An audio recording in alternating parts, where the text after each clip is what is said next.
جب حضرت عثمان غنی رضی اللہ تعالیٰ عنہ کا محاصرہ کر دیا گیا اور یہ خلافت کا آخری آپ کا دور ہے، 82 سال کی عمر تھی اس وقت آپ کی، اور یہ تاریخ کا دردناک باب ہے کہ حضرت عثمان غنی پر 40 دن تک پانی بند رہا۔ وہ ایک منصوبہ تھا، 3 لوگ 3 مختلف شہروں سے چلے، مصر سے، کوفے سے اور بصرے سے، 1,000 آدمی لے کر، اور مدینہ المنورہ میں پہنچ کر کے حضرت علی المرتضیٰ سے ملے، ام المومنین سیدہ عائشہ سے ملے، کبار اصحاب سے ملے۔ تو جو انہوں نے کہا تو انہوں نے ان کو کہا کہ نہیں، ایسی کوئی بات نہیں، فرمائش کر کے واپس بھیج دیا۔ حضرت عثمان غنی رضی اللہ تعالیٰ عنہ پر اقربا پروری کا الزام عائد کیا تھا، تو انہوں نے کہا کہ کوئی ایسی بات نہیں ہے۔ پھر یہ تھا کہ آپ نے کم عمر گورنر، کم عمر لوگ مقرر کیے، تو حضرت عثمان نے کہا کہ حضرت اسامہ بھی تو کم عمر تھے، حضور نے ان کو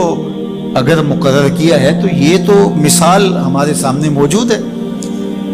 لیکن یہ ایک منصوبہ تھا، اس منصوبے کے تحت یہ 3 جگہوں سے لوگ آئے تھے۔ وہ 3 دن کی مسافت کے بعد پھر تینوں واپس آ گئے، تو یہ ایک سوالیہ نشان ہے کہ تینوں کیوں واپس آ گئے، کوئی ایک تو نہ آتا نا، تو یہ سب طے شدہ منصوبہ تھا۔ اور پھر انہوں نے مدینہ المنورہ کو گھیر دیا، اور جس طرح سے بلوائیوں نے حالات پیدا کر دیے، سید علی المرتضیٰ رضی اللہ تعالیٰ عنہ تو شہر مدینہ سے باہر تشریف لے گئے تھے، اور اپنے بیٹوں امام حسن اور امام حسین رضی اللہ تعالیٰ عنہ کو حضرت عثمان غنی کے دروازے پر مقرر کیا تھا کہ ان کو ضرر نہ پہنچنے دینا۔ اب 700 صحابہ اجازت طلب کر رہے ہیں کہ آپ ان بلوائیوں سے نپٹنے کا میں جو ہے وہ اجازت نامہ مرحمت کریں، اور بہت سارے لوگ تو حج پہ جا چکے، یہ 18 ذی الحج کا واقعہ ہے جب آپ کی شہادت ہوتی ہے، تو وہ حج پہ جا چکے ہیں، تو جو یہاں موجود ہیں وہ اجازت طلب کر رہے ہیں۔ لیکن حضرت عثمان غنی رضی اللہ تعالیٰ عنہ نے کہا کہ نہیں، میں ایسی اجازت نہیں دوں گا، رسول اللہ صلی اللہ علیہ وسلم کا حرم شہر مدینہ لوگوں کے خون سے لالازار ہو، یہ میں اس کو گوارا نہیں کرتا۔ افواج موجود ہیں، اور دنیا کی تاریخ میں آپ کو ایسا نہیں ملے گا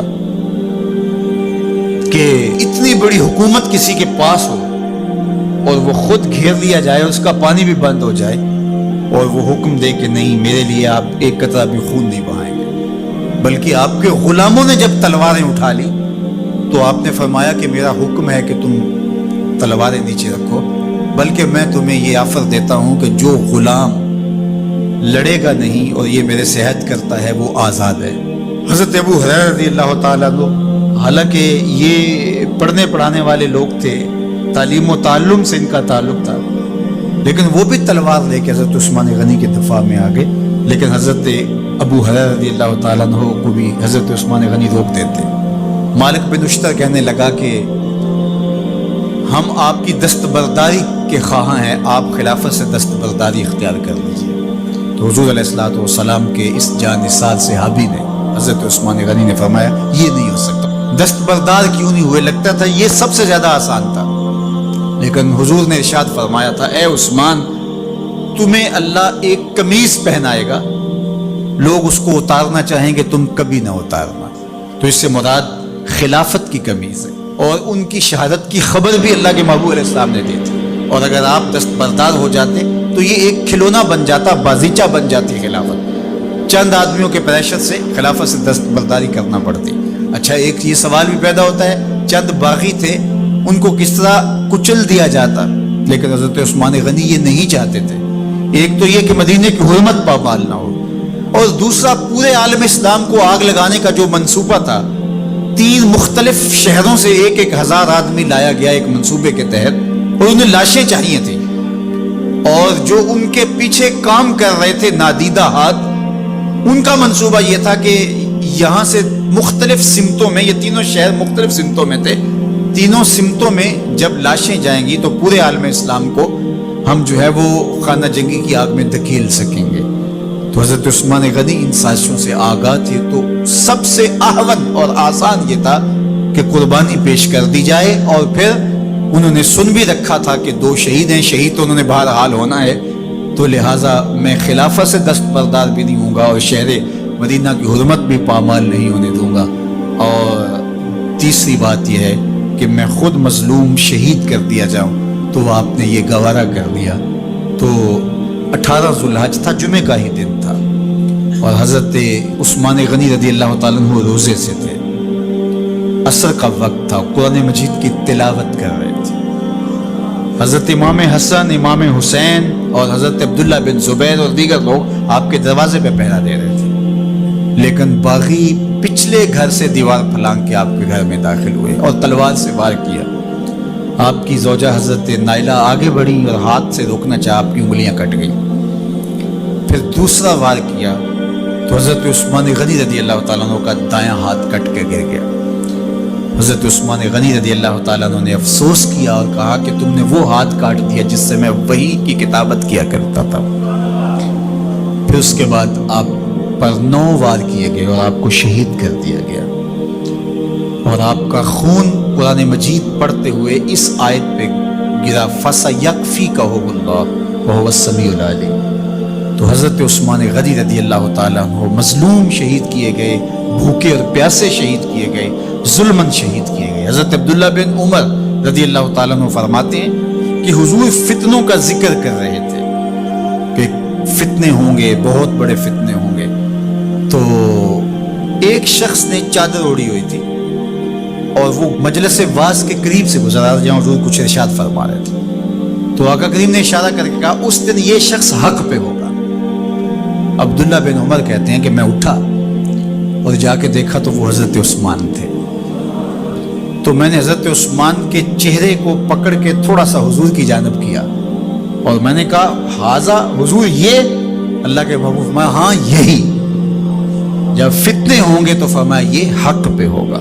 تو حضرت عثمان غنی رضی اللہ تعالیٰ عنہ حق کی راہوں کے مسافر، جنہیں حضور کی زبان سے شہید کہا گیا،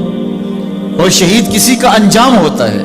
تو حضور نے فرمایا یہ شہید ہوگا۔ شہید وہی ہوتا ہے جو بحالت ایمان اس دنیا سے راہ خدا میں اپنی جان قربان کرے۔ فرمایا فَإِنَّمَا عَلَيْكَ نَبِيٌّ وَصِدِّيقٌ وَشَهِيدَانٌ، اے پہاڑ رک جا، تو جانتا نہیں تیرے اوپر اللہ کا ایک نبی ہے، ایک صدیق ہے اور 2 شہید ہیں۔ تو حضرت عثمان غنی رضی اللہ تعالیٰ عنہ عظمتوں کے مینار، اللہ اکبر۔ تو یہ حضرت عثمان غنی رضی اللہ تعالیٰ عنہ کا یہ کارنامہ تھا کہ آپ نے اپنی جان پیش کر کے امت کو جو ہے وہ فتنوں سے محفوظ کر لیا اور امت کو بچا لیا۔ حضرت عثمان غنی رضی اللہ تعالیٰ عنہ پہ کروڑوں رحمتیں، کروڑوں سلام۔ ہم آپ کی عظمت کو سلام پیش کرتے ہیں،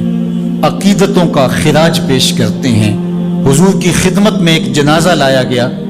اور حضور سے عرض کی گئی حضور اس شخص کا جنازہ پڑھا دیجئے، تو حضور نے انکار کر دیا، کہا میں جنازہ نہیں پڑھاؤں گا۔ تو صحابہ نے عرض کہ یا رسول اللہ کبھی ماضی میں ایسا نہیں ہوا،